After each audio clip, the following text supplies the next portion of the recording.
जो आपके साथ 4000 लोग जो प्रिलिमिनरी में आए। फिर रिटर्न में किन्होंने कितना क्वालिफाई किया? 124। उसके बाद 41 जो आपके लिस्ट में आए हैं आप क्वालिफाई फॉर मेडिकल एग्जामिनेशन या अपॉइंटमेंट सिलेक्शन के लिए सिलेक्ट हो गए। तो अभी ये बहुत बड़ी अचीवमेंट है, क्योंकि इतना वास्ट है ना लॉ फील्ड ये। तो ये और एक इस पे हर बंदा जो लॉ को पैटर्न, तो आपने ये भी देखा होगा 8वीं बुक में भी कल एनसीईआरटी में कुछ कंट्रोवर्शियल आया, ठीक है एक बात।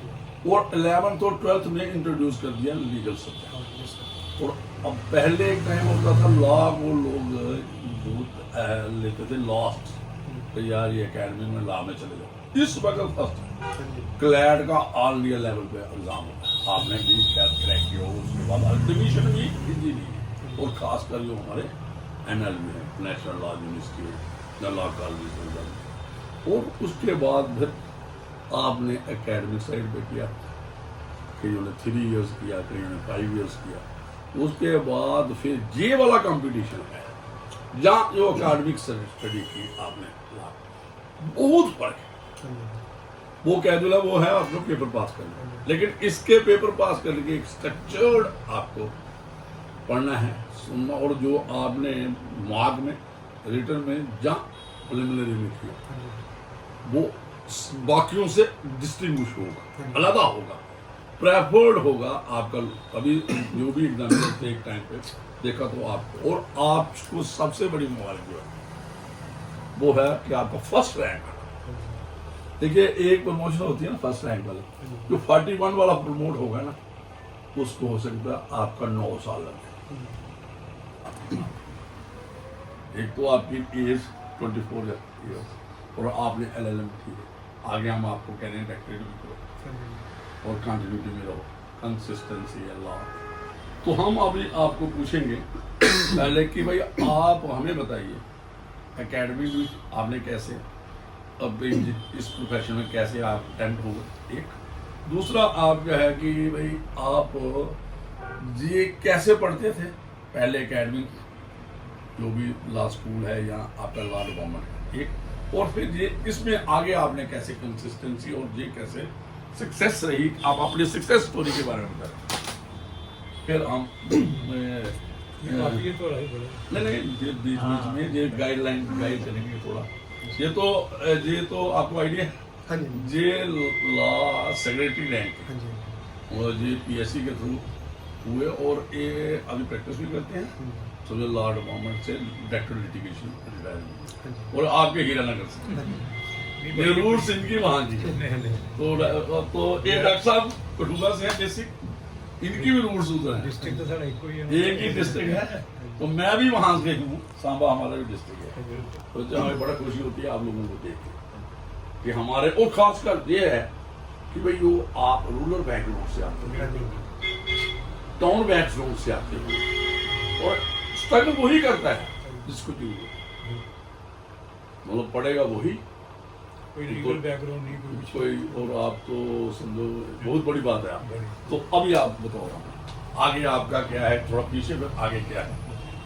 सर 11th में तो मेरा मेडिकल था, स्टार्टिंग से मैं जाता था लॉ वाली फील्ड में पापा के साथ। तो 11th में मेरी एल्डर सिस्टर के कारण मैंने मेडिकल रखा, उसमें कुछ खास इंटरेस्ट नहीं मिला। फिर मैंने लॉ जूट का पेपर होता था हमारे टाइम पे, तो वो क्रैक किया तो लॉ में आ गया नंबर, तो मैंने लॉ कंप्लीट की। तो लॉ के टाइम पे मैं उस टाइम पे मैं इतना ग्रेजुएशन के टाइम पे नहीं इतना नहीं पढ़ रहा था, उस टाइम पे सिर्फ एकेडमिक्स की तरफ था। हाँ जी। तो फिर उसके बाद सर लॉ ग्रेजुएशन कंप्लीट हुई, तो फिर उसके बाद मैंने LLM का एग्ज़ाम क्रैक वो किया, CUT हुआ, तो उसमें भी अच्छे मार्क्स आ गए, तो उसमें भी सिलेक्शन हो गई। फिर उसके साथ साथ मैंने एकेडमिक्स के साथ साथ मैंने प्रिपरेशन करना स्टार्ट किया, तो 1.5 ईयर तक मतलब अच्छी तरह प्रिपरेशन की। तो सर उसके बाद अभी बीच में है कि बीच में क्या आगे की कंटिन्यूटी आपने करनी है। मुझे बताओ कि ये जो आपका पढ़ने का तरीका जो इस एग्ज़ाम के लिए ये क्या क्या था, ताकि मैं देखूं, मैं तो इसी फील्ड में हूँ, मैं रोज़ यही काम करता हूँ, तो मैं ये कैंडिडेट से सुनना चाहता हूँ जो सक्सेस मिलने की, तो कैसे पढ़ते थे आप, क्या क्या इसमें आपका वो रहता था एकेडमिक या प्रैक्टिकल नॉलेज के लिए, क्या क्या था ऑब्जेक्टिव सब्जेक्टिव। सर मोस्टली तो मैं बेयर एक्ट पे फोकस करता था, और साथ में मेरे को एक आदत है जैसे कि मेरे को केस लॉ के फैक्ट्स पढ़ने की बड़ी आदत है। बिल्कुल। तो मैं कोई भी केस लॉ देखता था ना, जैसे कोई भी देखूंगा तो उसका मैं फैक्ट्स पढ़ लेता था, मैं उसमें घुस जाता था फैक्ट्स में। तो उसका फ़ायदा मेरे को हो गया जब इंटरव्यू में उन्होंने मेरे से इलस्ट्रेशन मांगी तो मेरे को केस के फैक्ट्स बता दिए, मैंने केस भी बता दिया, फैक्ट्स भी बता दिए, तो उसमें हेल्प हो गई थोड़ी। बाकी बेयर एक्ट पे मैंने फोकस रखा था अपना मेन। बेयर एक्ट में। और उसके साथ ही देखिए कोई भी आपको कोई स्टैट्यूटरी प्रोविजन है तो ऑब्वियसली आपको जो बेयर एक्ट के टेक्स्ट बुक भी हाँ। जो थोड़ा इंग्रेडिएंट्स क्या हाँ हैं जी। और जो आपने बात की प्रैक्टिकल नॉलेज के लिए, ऑब्जेक्टिव नॉलेज के लिए, वो आपने केस लॉ पढ़ा। हाँ जी। यही मेरी स्ट्रेटजी है, मैं सभी बच्चों को कहता बिल्कुल। हूं। और वही बंदा क्रैक कर सकता है। तो अभी आप बताओ, आप समझो आगे बहुत बड़ी कुर्सी पे बैठने वाले Yes, sir. जहाँ पे कॉन्स्टिट्यूशनल राइट्स, चाहे आप कॉन्स्टिट्यूशनल कोर्ट नहीं है लेकिन स्टैट्यूटरी जो हमारे प्रोविजन है सारे काम Constitution से, yes, sir. लास्ट में हमारा काम है। तो जो स्टैट्यूटरी प्रोविजन इनको भी करना है तो फिर आपको लोगों की प्रॉपर्टी, माल के भी आप माफिज हैं और जो ये सारी हिफाजत आपके पास है, किसी के लीगल राइट्स हैं, प्रॉपर्टी के रिलेटेड है, उसकी लाइफ रिलेटेड है, क्योंकि आपको जुडिशियल पावर भी कंट्रोल हो जाएंगे Yes, sir. As judicial magistrate first class. तो आप कैसे देखते हो आगे आप आने वाला क्या, तो फिर आपको एडवाइस भी करेंगे। सर जैसे कि मैंने बताया, मैं कोई भी चीज़ पढ़ता हूँ फैक्ट्स तो मेरे को पहले जानना होता है कि नहीं, उसमें अभी पूरा है। अभी आप उस पे आ जाओ प्रैक्टिकल। हाँ जी सर, वही। तो बैठ के जज बन के हाँ जी। आपके पास हम एक अर्जी दे देते हैं, हाँ जी। एक पुलिस वाला रिमांड के लिए आ जाए, हाँ जी। ठीक है। तो उस रिमांड एप्लीकेशन जब लगी तो आप क्या करोगे उसमें? मतलब ऐसे जस्ट एक प्रैक्टिकल हाइपोथेटिकल बात की है, क्या करोगे? सर वही मैं चाहूँगा कि पहले मैं सुनूं दोनों को कि उसके क्या एक्यूज के क्या राइट्स हैं कि वो भी वायलेट नहीं हुए, और पुलिस की रिमांड मांग रही है कि उनको क्या इन्वेस्टिगेशन में ऐसा क्या ढूंढना है जो अभी तक नहीं ढूंढ पाए हैं वो। बिल्कुल। अगर बिना मतलब के वो रिमांड ले रहे हैं और एक्यूज के राइट वायलेशन हो रही है। शॉर्ट में है principle of natural Natural justice, justice, yes, sir. जो procedure established By law. BNSS में है, Yes, sir. उसको आपने देखना है, फॉलो करना है। हाँ जी। एक्यूज का भी राइट हाँ है, जी, दोनों। स्टेट का भी है, बिल्कुल सर। बैलेंस स्ट्रक करना है, हाँ मैंने ठीक है।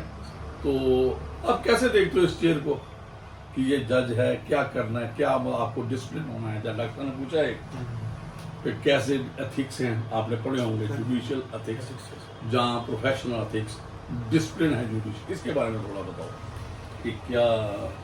सर ये तो मतलब हाईएस्ट पोस्ट लगती है मेरे को, बिल्कुल। बाकी as compare to other jobs. तो मैं चाहता हूँ कि बस इसकी जो डिग्निटी है वो मेंटेन रहे, बिना मतलब कि कोई भी ऐसा काम नहीं है जिससे कि कोई बाहर का बंदा ऐसे बोले कि ये गलत है या मतलब। मैं वही चाहता हूँ कि बस मेरे को अगर इस जिम्मेवारी से अगर मैं नवाजा गया तो मैं उसका पूरा हिफाजत करूँ सर इसकी। ठीक है डॉक्टर साहब, थोड़ा सा आप उसको देखो, बैठ गए हैं चेयर पे, आपने काम दे दो इनको। देखो आपका सक्सेस का कारण यही था कि आपने बेयर एक्ट्स के ऊपर फोकस किया। बिकॉज बेयर एक्ट्स के ऊपर अगर फोकस किया वही से निकलने की कोशिश की। हाँ। अब जब आप केस के डिटेल्स में चले जाते हो ना, काफी क्लैरिटी रहती है हर चीज, पर्टिकुलर वाइल फेसिंग इंटरव्यू। तो स्ट्रक्चर्ड क्वेश्चंस आपने वो क्या कुछ किए थे क्या इसके लिए? हाँ सर, वो स्ट्रक्चर्ड होते हैं क्वेश्चन के ऐसे जो मॉक्स type. Mock type. Sir mock main से मॉक जी से mock। और कितने घंटे पढ़ाई करते थे आप? हाँ, वैसे भाई मैं मतलब काउंट करके तो नहीं पढ़ता तो नहीं, चलो था। नोट्स बनाते थे आप? हाँ जी सर, नोट्स। तो जब आप लिखते हो ना वो चीज़ सीधा मेमोरी में जाती है। कोई भी चीज़ है तो कोई देखने में बड़ी मुश्किल है, जब लिख लोगे ना आपको लगती है तो बड़ी आसान चीज़ है। एक्चुअली मुझे लगता है मैं इतना शार्प नहीं था, तो मेरे को बार बार नोट्स बनाने पड़ते, तो मैंने एक सब्जेक्ट के मुझे लगता है भाई 3 4 बार नोट्स बना दिए। कंग्रेचुलेशन आपको, बिकॉज ऑफ रूरल बैकग्राउंड कथवाल, छोटा सा गांव है हीरानगर के पास। तो ये एक लेसन है उन लोगों के लिए, एक किस्म का मॉरल बूस्टिंग भी है। गाँव के लोग आज नियर बाई जो है वो कैसे आगे निकल रहे हैं और कैसे टॉप्स कर रहे हैं एग्जामिनेशंस में। तो ये ऐसा नहीं है, बिकॉज अल्टीमेटली तो हार्ड वर्क ही है। ऐसे आपने टॉप किया है, it means there is something, जो आपका प्रिपरेशन जो तरीका था काफ़ी अच्छा था। आप क्या लोगों को प्रेरणा दोगे जो नए बच्चों को तैयारी कैसे करें? हाँ, करना फोन बाप बिल्कुल। सर मेरे को लगता है कि कुछ लोग कहते हैं पढ़ने से कुछ नहीं होता, बस सर मेरे को लगा है, मैंने पढ़ के देखा है, हो जाता है सर। बस एक बार कोशिश करनी चाहिए बस। बाकी सर गॉड पे भरोसा रखना, पूरा कोशिश करनी है, कोशिश करने से सर हो जाता है। स्ट्रेस को आप कैसे हैंडल करते हैं? मैं एज डॉक्टर पूछ रहा हूँ, स्ट्रेस होता है कभी कभी, कैसे हैंडल करते हैं आप? सर स्ट्रेस सर मैं तो घर पे ही रहता था, तो मैं पेरेंट्स के साथ मेरा पेरेंट्स का बड़ा अच्छा रिश्ता है। मैं उनके साथ हमेशा कुछ ही प्रॉब्लम होती है छोटी मैं उनको बताता था कि ऐसी बात हो गई है, तो पापा कहते हैं कोई बात नहीं, टेंशन नहीं, हो जाएगा। उनको जितना मेरे को अपने भरोसा उससे ज़्यादा उनको मेरे पे भरोसा था, तो बस उनसे बात करके सर मैं स्ट्रेस ठीक है। बाकी जज साहब ने कुछ आपसे पूछा था कि आप कुर्सी पे बैठे हो जज, तो क्या क्या आप स्पेशल प्रिकॉशंस लोगे कि आपको मतलब जो एज पर जो गाइडलाइंस हैं, मतलब एक जज के लिए वो कुछ बताया था आपने कि शायद मैं अपना वो रखूँगा और कंडक्ट हाँ जी करूँगा सर, कुछ मेरा मतलब मेन फोकस उसी पे रहेगा, प्रिंसिपल ऑफ नेचुरल जस्टिस होगा कि मैं गलत नहीं होने दूंगा किसी के साथ, मेरी ये कोशिश रहेगी सर पूरी। गाइडलाइंस भी है ना थोड़ी कि क्या क्या करोगे आप, क्या क्या नहीं करोगे। एक कहते हैं फॉर एग्जांपल आप सुप्रीम कोर्ट ने भी दी है और आपने 97 में सुप्रीम कोर्ट ने दी थी ना उसमें ऐसे भी है values of judicial judicial life के बारे में, जैसे आप अपनी क्लोज एसोसिएशन प्रैक्टिसिंग लॉयर्स से बड़ी कम रखो। हाँ जी आपके घर का कोई केस है तो उसको आप वो केस नहीं Personal करोगे या interest, इन्फॉर्म personal करोगे,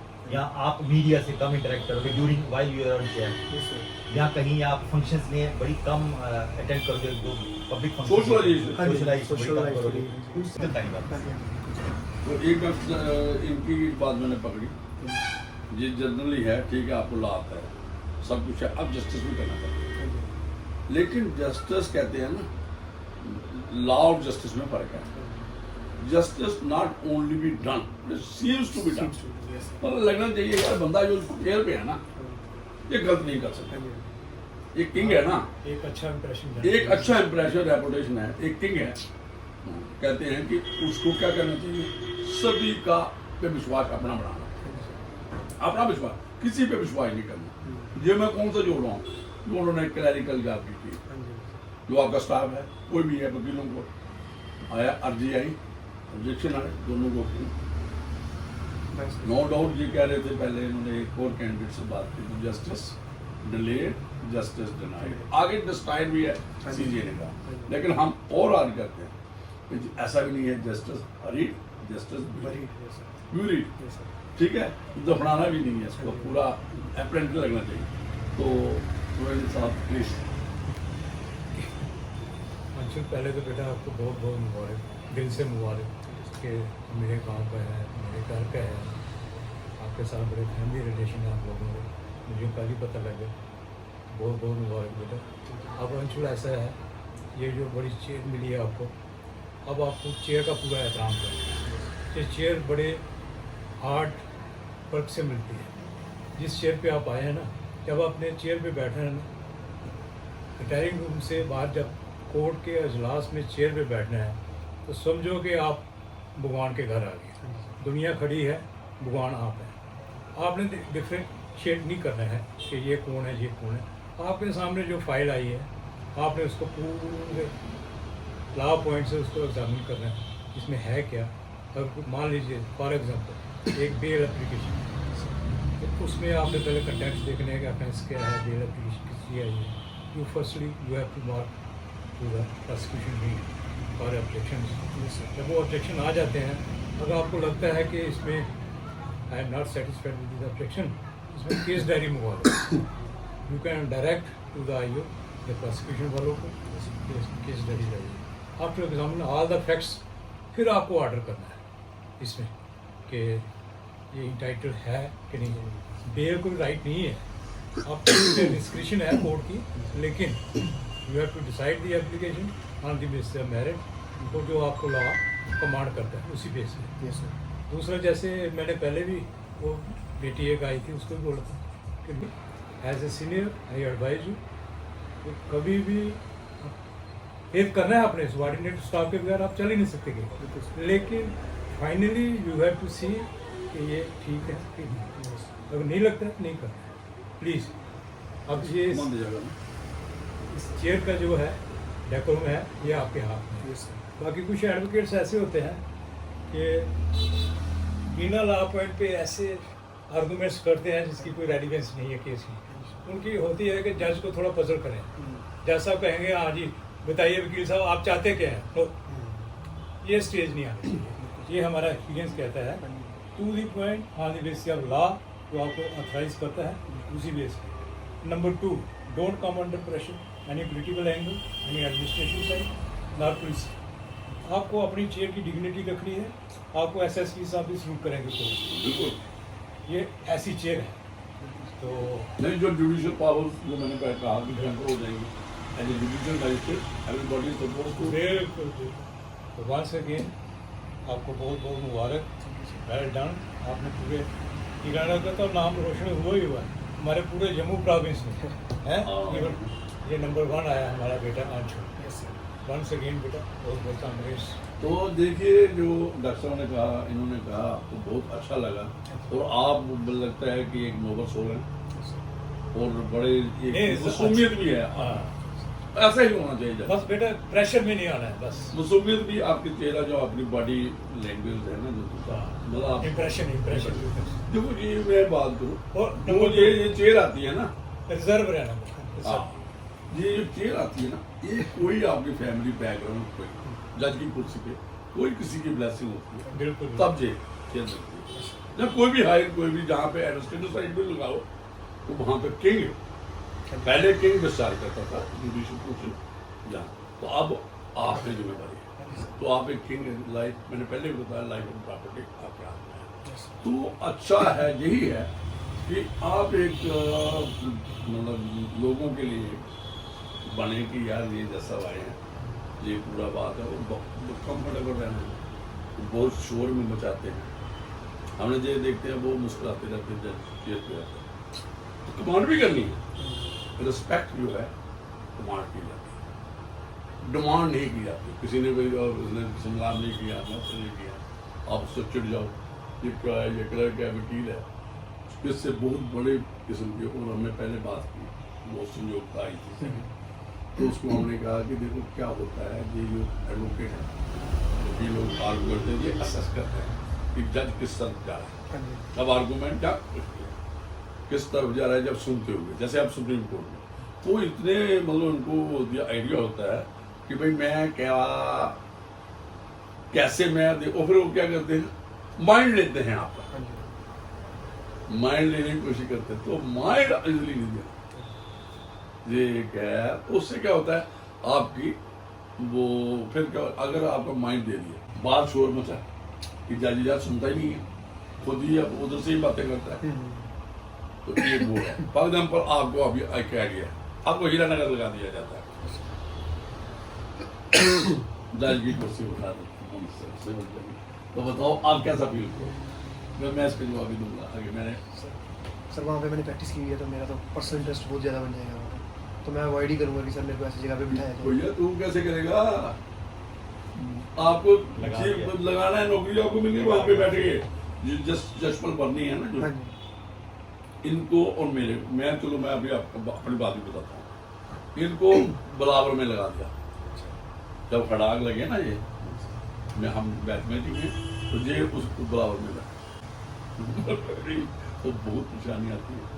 मैं क्या हुआ, जब मैं सब जज बना प्रमोशन में, तो मैं सांबा में मेरी प्रैक्टिस की, मेरी फाइलें बंद हो गई, जिनको पता होगा वहाँ पे आप रिलेशन से क्वेश्चन दे पूछ लेना, तो वहाँ पे मुझे लगा था कितना, मेरी उसमें 2 साल प्रमोशन हो गई काउंसिल से, और बड़ी जल्दी हुई थी हाँ जी सर। हमारे बैठ। तो 5 साल जब मैंने कहा रजिस्टर जल्दी, और वहाँ पे मनोज जी थे, मैं सर आपने मुझे, हाँ आपको घर भेजा, घर को क्या, मैंने चीफ जस्टिस को कहा है, वो हमारे रजिस्ट्रार थे इम्तियाज साहब, मैंने कहा सर घर भेजा, उधर तो मेरी पहले कहता है 2 साल तो कैसे मर्जी करो, तो लेकिन मैंने 2 साल निकाल लिया, कोई मसला नहीं था। हाँ एक मेरा रख दिया मैंने, जो बाहर था ना अपना एक आर्डली था, उसने उधर से बंद किया था, ताला लगा दिया था, एंट्री कहाँ से, रिटायरिंग होगा, और हमने 2-3 महीने चलाया बंद, जो भी आएगा कोर्ट से वकील भी आएगा, क्योंकि फिर आम आदमी